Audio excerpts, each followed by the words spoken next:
Hello everyone, आज चाहिँ हाम्रो किचनमा बन्दैछ चिकन ग्रेभी अनि यता चाहिँ बन्दैछ भेज बिरयानी। अनि मेरो खाना चाहिँ बनाउनु हुँदैछ आज मेरो हस्बेन्डले, किनकि मलाई बिरयानी मजाले बनाउन आउँदैन नि त, त्यही भएर बिचरा ड्युटीदेखि आएर बनाइदिनु हुँदैछ। अनि त्यहाँदेखि मैले पनि सब्जीहरू चाहिँ अघि नै काटेर राखेको थिएँ नि त, त्यही भएर यसलाई मैले हल्का बोइलहरू गरिदिएँ।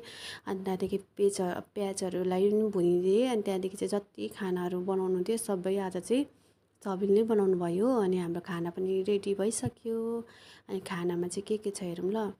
यहाँ चाहिँ छ आज भेज बिरयानी, अनि यता चाहिँ छ फिसको ग्रेभी, अनि यता चाहिँ छ चिकन फ्राई, अनि यहाँनिर चाहिँ छ चिकनको ग्रेभी, अनि यता चाहिँ छ राजमा दाल।